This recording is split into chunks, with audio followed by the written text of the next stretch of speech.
Welcome to Think Big with Dan and Qasim. Join hosts Dan Melnick and Qasim Masood as they explore big ideas, limitless possibilities, and engage with visionaries, entrepreneurs, and thought leaders who dare to dream big, get inspired, motivated, and find practical tips for personal growth.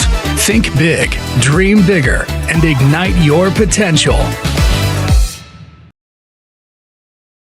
All right, welcome back, everybody. Our guest today, Hope Johnson. Hope, please tell us where you are in the world and what you do for a living. Well, I'm on the big island of Hawaii on the east side where it's super jungly and peaceful, rural. I have an essential oil business called Miracle Botanicals, and we run an apothecary right out of our house. Been doing it since 2011. We have almost 200 single essential oils, and I'm mostly doing blends. I've come up with blends for people, and my husband does the mixing of them for us. And then I also write a lot about essential oils. That's the biggest part of my job, I think, is writing about essential oils. We have a well built out blog, and also all the product descriptions. They're constantly being revamped too as more information becomes available. Yeah, it's amazing. And I know we talked a little bit the other day about how many different types of essential oils you're working with and how important it is to have that education readily available for people looking for alternative ways to cure what is ailing them, right? So could you tell us a little bit more about what your background is like, how you kind of got into this space, and how it came to be that you have 200 different oils and blends, and this is such a large marketplace for this industry? Yes, definitely. Well, I discovered essential oils back when I had my son, who's now 16. When I gave birth to him, I was very stressed, and afterwards too, I was getting my stress levels down as I went through it, because I was becoming aware of stress as even being an issue. I knew that it sucked to be stressed, but I didn't realize that it wasn't justified or even necessary. So I was learning that at the time, and a natural doctor prescribed me neroli essential oil, which is a beautiful essential oil. It's the blossom of the orange flower, and it's one of the most highly vibrating, sweet, but not in a perfumey kind of way. I noticed that. I was like, wow, this is really interesting. And I thought it was a little bit weird too, that I was told to smell this stuff, right? I was like, what does that have to do with anything, But my husband was the first to notice that. He goes, oh, yeah, I noticed you're more calm. I can see that you're less stressed. I'm like, really? Oh, okay. So I moved to Hawaii. At that point, I lived in Orange County, California, and I moved to Hawaii in 2010. After that, I had one bottle of neroli that I brought with me to Hawaii, and I got interested in essential oils. So I started researching them, and I started buying them. And then I go, well, I seem to be in the market for a business right now, and I also love essential oils. So this looks like a good one. So I started to pursue that. And shortly after that, I was in business for a little while, maybe about 2 years, and someone came to me and said, hey, you know what? Some of these oils aren't the best quality they can be. Let me help you. So I had a mentor. That was back about 2012, 2013. I had a mentor who was basically training me on how to smell essential oils, how to get that aroma, how to know, for one, and also getting chemical reports, which I didn't know about that when I first started out. The GCMS, for people who know, chemical reports that show if there's anything in there like pesticide residue or anything like that you don't want to, including the beneficial chemicals that are in the essential oil that the aromas are actually made of. So I got super intrigued. I started on Amazon with just one product. It was rose essential oil. That was the one I was able to source in bulk first. And I would get about one sale a week, and my husband would go,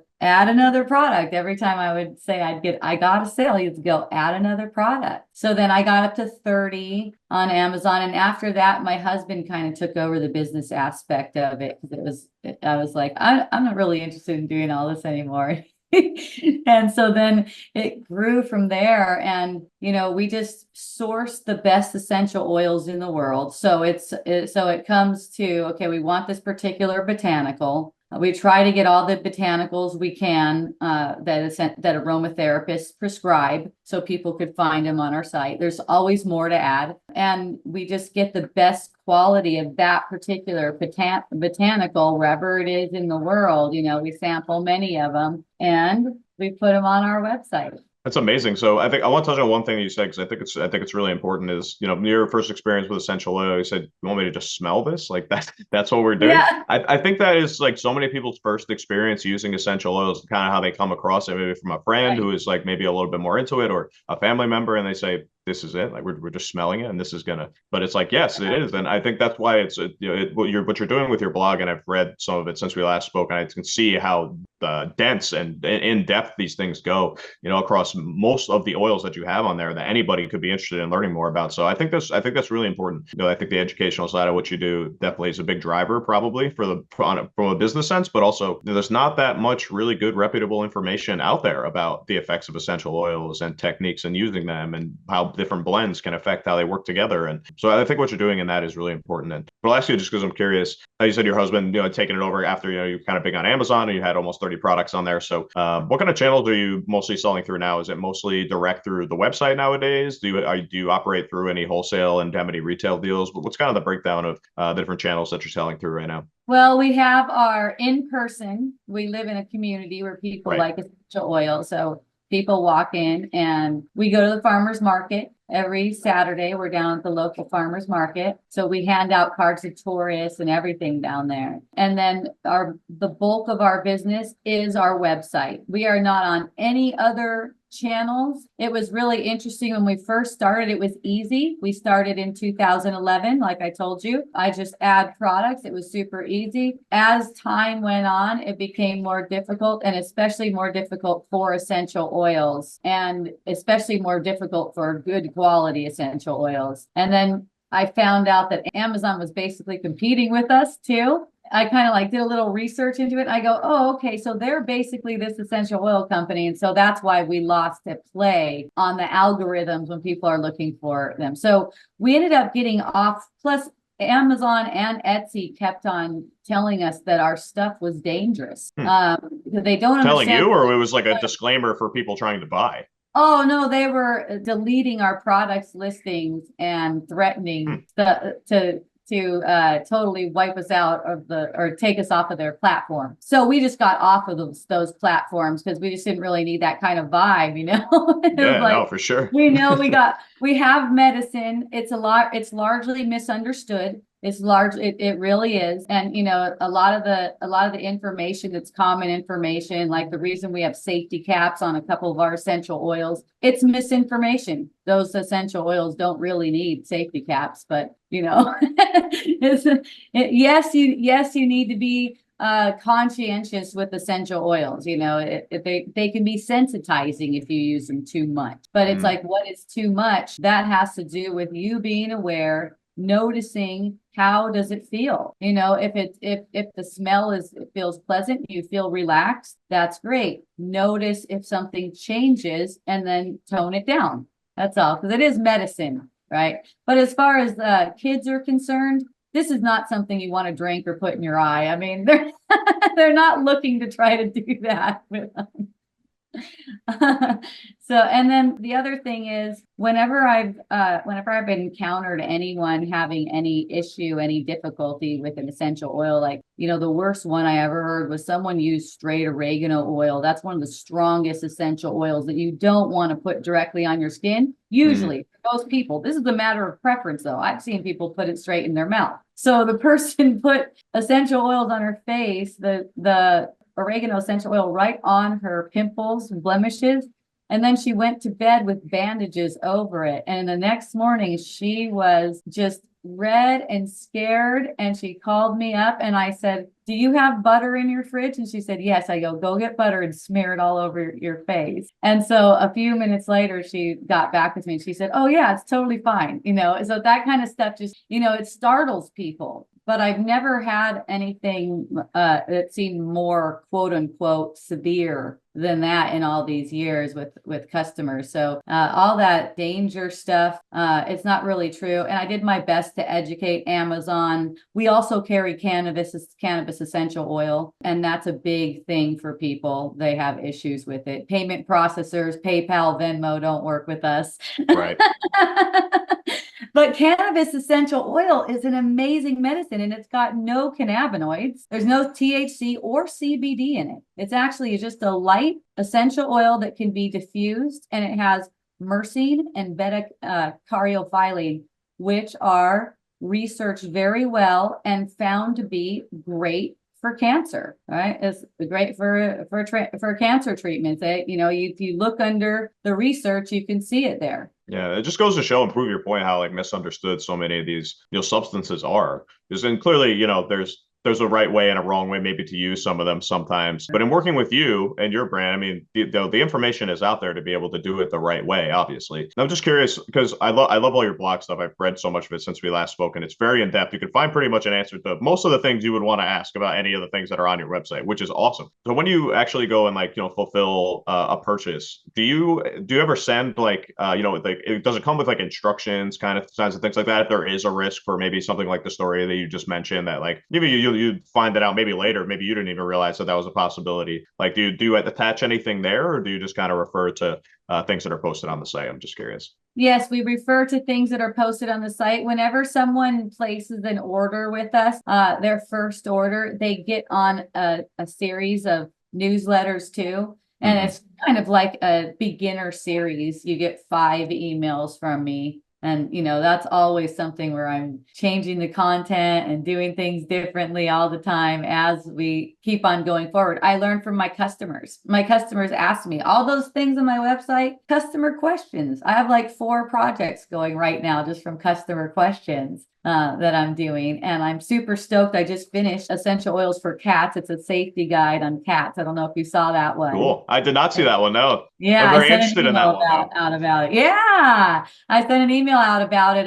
I was so stoked to just finally compile all of the information, because the information, it's there, but it just needs to be compiled into the right spot. So I feel like I have a good comprehensive guide right now in that article, and I'm sure I'm going to expound on it more. I also just did one for cooking. So, it's got no recipes, but a lot of ways telling you how you can use it, what's safe, all that stuff. Recipes are coming, a whole recipe blog. Oh, that's awesome. That's going to be really cool. Yeah, so I guess I'm curious too. What kind of things are you utilizing? Obviously I could see that you ship pretty much anywhere in the US, it seems, right? Anywhere in the world. Anywhere in the world. That's fantastic. So can you tell me a little bit about, how you're driving revenue or driving traffic to your website? Are you utilizing any like specific marketing channels that are performing well, to kind of drive new business that way? Well, my best performer is my newsletter, right? The people that like my essential oils, that like my brand already. So that's something that I pay attention to. The other thing is I have SEO. So I get about 400 visitors a day to my website.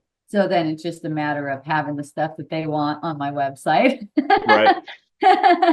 I do small kind social media. Right now, it's just me and my husband. We got a little bit, I don't even know how to say it. We reduced our size a lot once we went off of the channels like Amazon and stuff like that. Because getting traffic to your own site is totally different thing than getting traffic on Amazon. It's awesome because then you're in charge and you don't have some big brother telling you that you're not compliant with your product or something. It's like, no thanks, bro, I'm over here. But it's not, and SEO is interesting. I started doing SEO in 2022.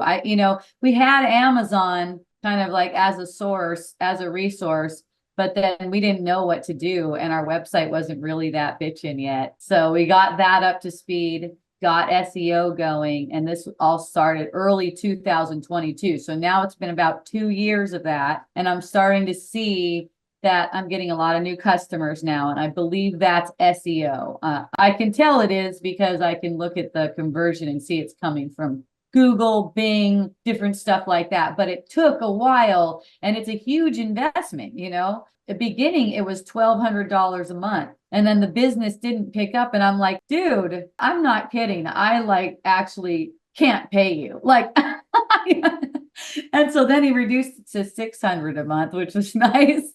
But it's been that amount for years, right? Before you start to see something. So it definitely seems to take longer with the website. Also, I have a good, like for instance, 180 days. In the last 180 days, I've had over 5,000 different customers, which is awesome, right? And that are engaged. They're engaged with me. So those are the ones I'm talking to the most, the ones that are engaged with me. And that's just something I built up over time. And also being on Amazon and Etsy, I was able to get all of the customer email addresses from Etsy. They have an app for that, but I wasn't able to do that with Amazon. A lot of them find me later and they're like, oh, I'm so glad I found you. I'm like, I'm glad too.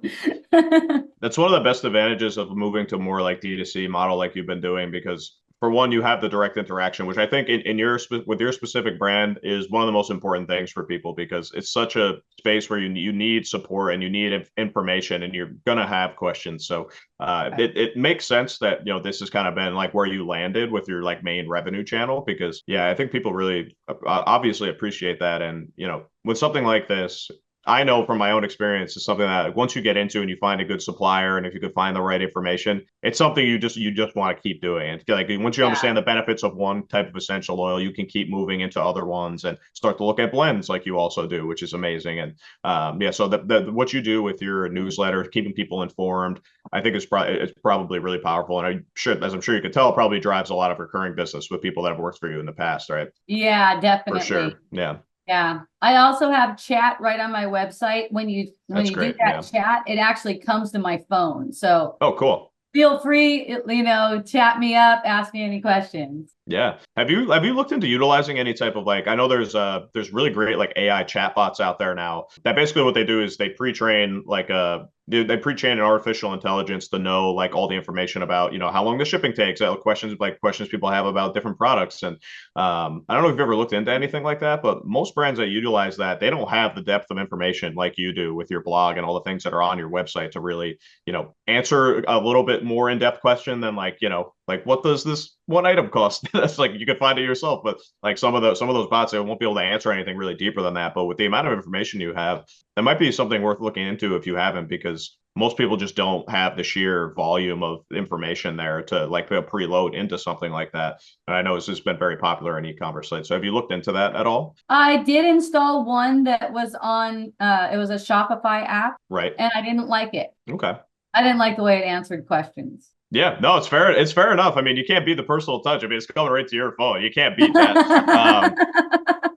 But what about? I'm just curious, because this is a very new advent, obviously, in e-commerce. This is like all this like AI integration. So like, what specifically did you not like about it? I'm just curious. Well, the way it answered questions wasn't the way I would answer questions. Fair enough. Yeah. And so I like them to have that personal touch with me. I appreciate that. Yeah, no, that's definitely fair.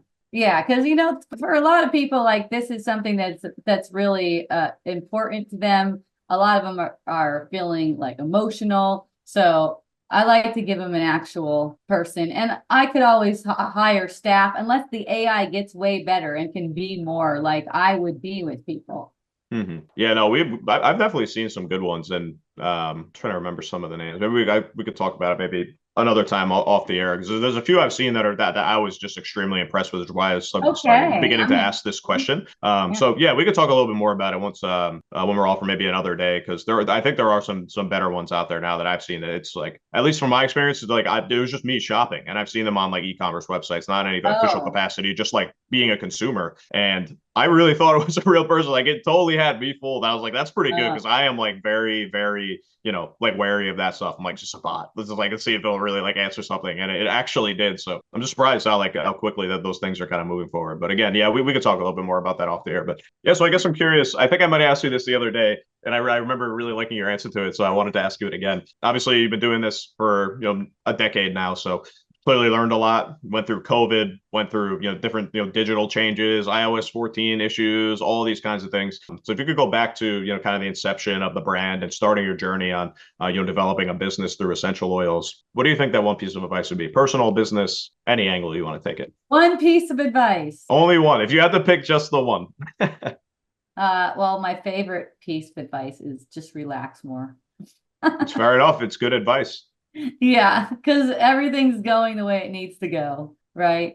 That's the biggest thing that I notice in business. And it's problematic because it's affecting the apparent health of the body. It's basically attacking and projecting onto the body whenever we're stressed. And there's actually no actual justification for being stressed, because life is just unfolding in the way that exactly needs to for you to get the most benefit in your learning, right? So it's like, wow, I could just chill out more. I knew that. I had an inkling of it, so that's why it was somewhat easier for me.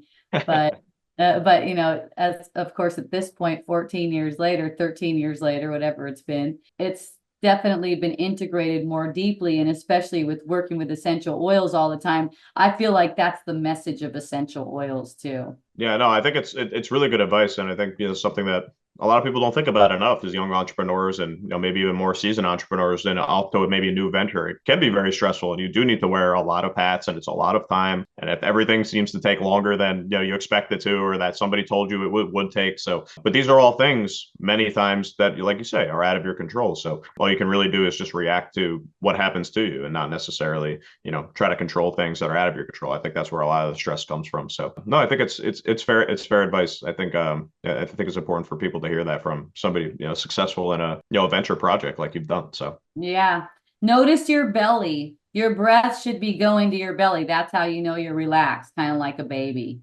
And when you get stressed, it tightens up and you start breathing into your chest only. Interesting. Yeah, essential oils totally help you tune into that. Yeah, I definitely feel that at times. I feel like almost like you don't realize it at the time, but you catch yourself with that higher up shortness of breath for sure. Right.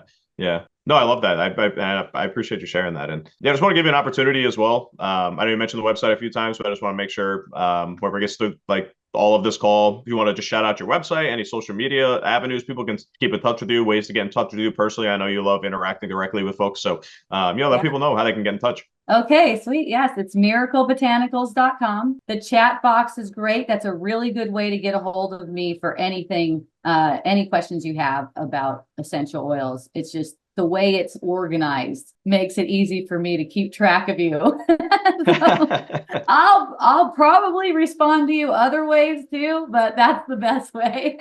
Awesome. You can also email me, hope@miraclebotanicals.com. My phone number, you can reach me at 808-937-8440. That's my cell phone number. And then you just leave a message there, because I don't usually answer numbers I don't know, but once I know what's up, then I'll program you in. Awesome. Also, I do wisdom talks. Every Monday from 3 to 5, I'm on doing free wisdom talks. It doesn't cost anything. Sometimes I mention essential oils in there too. You can certainly ask questions there if you want. I'm live each Monday. You can find that at hopejohnson.org. And there's a wisdom dialogue tab there. And you could just click the link. It'll sign you up for my Zoom. It's a recurring webinar on Zoom. So that's another way to get in touch with me. I have a book called Unschooling for Parents, A Mystic's Guide to Awakening with Children. And I am also a real estate agent on the Big Island of Hawaii. Amazing. Yeah. And I know your recorded dialogues are on Spotify as well, right? Yes, you can listen to them. Okay, so yeah, right. There's podcasts, so you can listen to them on Spotify. There's also Miracle Botanicals group on Facebook. We're on Instagram. I don't post that much because I don't have a staff right now, but when I do quality posts. I just don't put a bunch of crap out there just to put it out, so I'm not that consistent. No, fair enough. Yeah. Yeah, that's how it is right now. Yeah. On Facebook, Wisdom Dialogues Online is a group.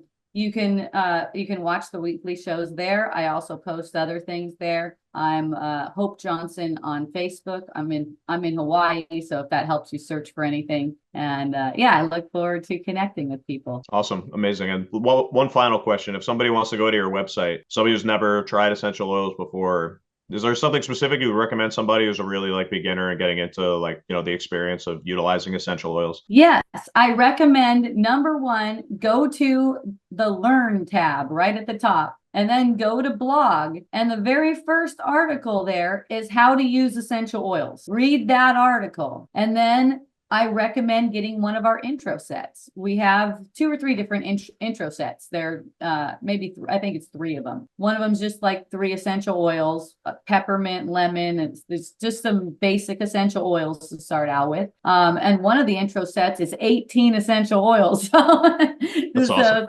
So you guys will have fun with that. That's the easiest thing right there. Look at carrier oils. It'll talk about carrier oils in the how to use essential oils. Because if you want to rub them on your body, that's a great way to do it. And and look at my newsletters. I talk a lot about it. I talk a lot about frankincense. If you want to rub straight essential oil all over yourself, you want frankincense. That's what we do. We've been rubbing straight frankincense on ourselves for a very long time, and it's great. It's great for deodorant. You could just put it on your underarms. It doesn't last as long as, let's say, vetiver on the underarms. If you put anything, a blend with vetiver, anything like that on the underarms, you will smell good for a couple days. That's amazing. That's amazing. So you don't need to use all that toxic stuff anymore. That's weighing down on the energy field. It's making us more dense and also more afraid. That's the thing. Stress is fear. And when our cells are weighed down like that, it makes a fear response. Yep. No, I love that. I love how knowledgeable you are about all these things. From our first conversation to doing the podcast today, I've really enjoyed it. It's super illuminating. I recommend anybody listening, seriously, like go check out the blog that's on the website. It's like you'll learn exactly what you want to learn if you're interested in using essential oils, and can basically answer any question that you have through there, seriously. So Hope, I just want to say thank you again. I had a great conversation the first time as well as on the pod here today. So I really appreciate your time. Thank you. Great. I appreciate you too. Thank you, Hope. Thanks, everybody.